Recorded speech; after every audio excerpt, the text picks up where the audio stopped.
Bonjour, nous sommes le 30 janvier 2024 et nous allons étudier, analyser le SP500 E-mini avec le Market Profile. Bon, j'ai été absent quelques temps là parce que j'avais pas mal de choses à faire, entre autres quelques rendez-vous de coaching. Donc voilà, voilà. On va commencer par les annonces économiques. On va voir cette semaine. Qu'est-ce qui se passe cette semaine? Alors, le 7 mars, je suis un peu ce petit tableau là. De temps en temps, je le regarde pour me rappeler les dates des taux des banques centrales. Demain, vous pouvez voir le 31 janvier, il y a la sortie des taux d'intérêt de la Fed, la Banque centrale américaine, actuellement à 5,50. Ce qui est prévu, c'est que ça ne bouge pas. Alors autant vous dire que si ça bouge, s'ils l'augmentent ou s'ils les diminuent, il va avoir une volatilité de dingue. Néanmoins, il y a toujours un peu de volatilité lors de l'annonce des taux. Le prochain taux de la Banque centrale européenne, c'est le 7 mars.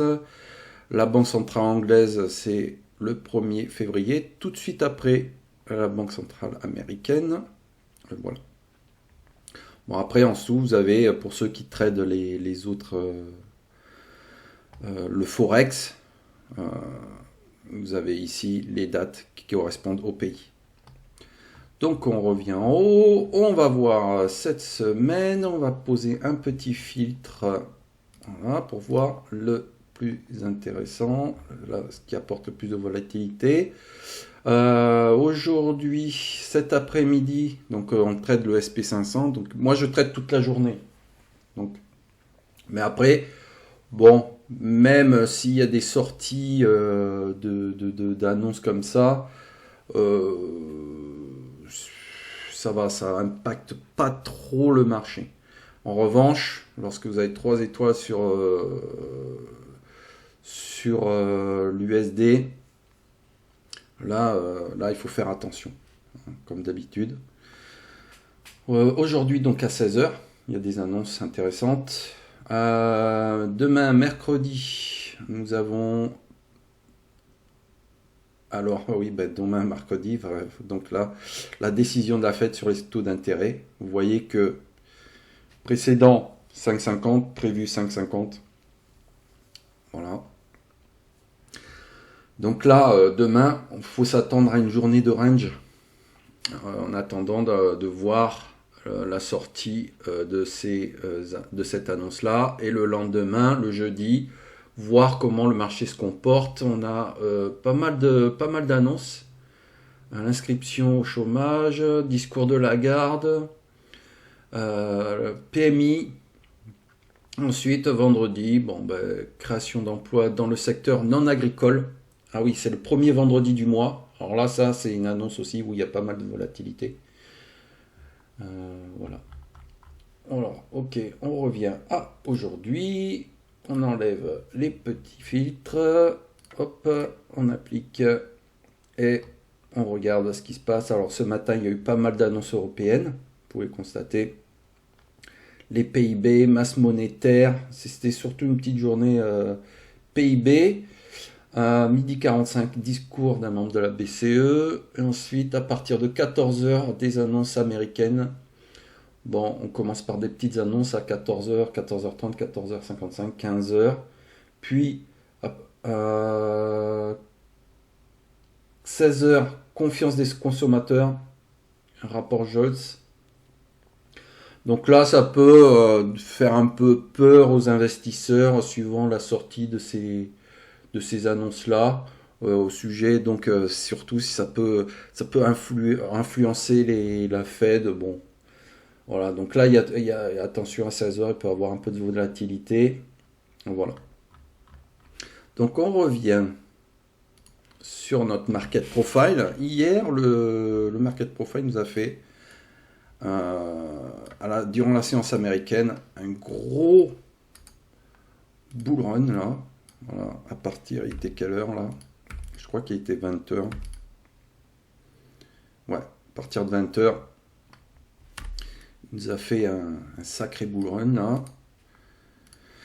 En laissant une zone de faible volume, un single print entre 4945 et 4932. Il a clôturé en zone de haute et durant la séance asiatique, toute cette zone-là, il est resté dans la zone 2, il a testé un peu la zone 3 et il est revenu.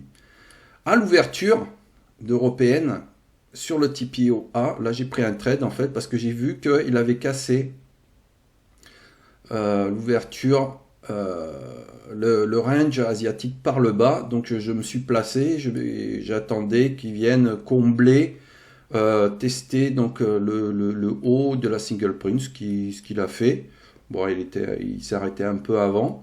Et là, actuellement, qu'est-ce qu'on peut s'apercevoir? On peut s'apercevoir que là, il est en train de nous faire un espèce de double bottom.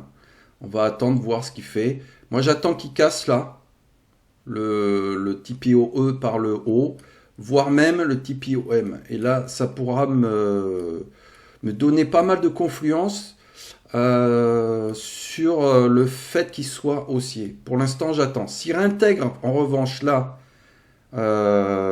largement la single print, là, éventuellement, il pourra combler tous les volumes qui se trouvent ici, fermer des contrats qui ont été ouverts, jusqu'à aller chercher des volumes, chercher des acheteurs qui pourraient se trouver dans la zone ici. Donc le début de la VA, le VPOC, qui est donc là où il y a eu le plus de volume échangé, ou le POC, c'est là où a passé le plus de temps le prix. Voilà, donc il y a ces...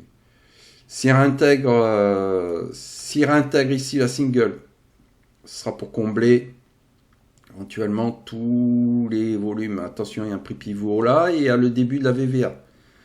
Donc dans un premier temps ici, jusqu'ici. S'il descend au-dessous de la VVA, bon, ça sera peut-être pour combler jusqu'à la fin de la single, voire tester la VVA weekly. S'il passe la VVA weekly, ce sera éventuellement pour venir sur la VA. S'il passe la VA, ce sera éventuellement pour venir sur la VPOC, et ainsi de suite.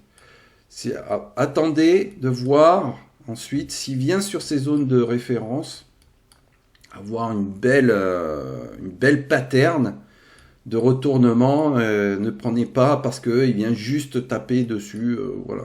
Bon. Sur les singles, des fois ça marche, des fois vous vous faites défoncer. Voilà pour la journée. Je vous souhaite donc une bonne journée et de bons trades.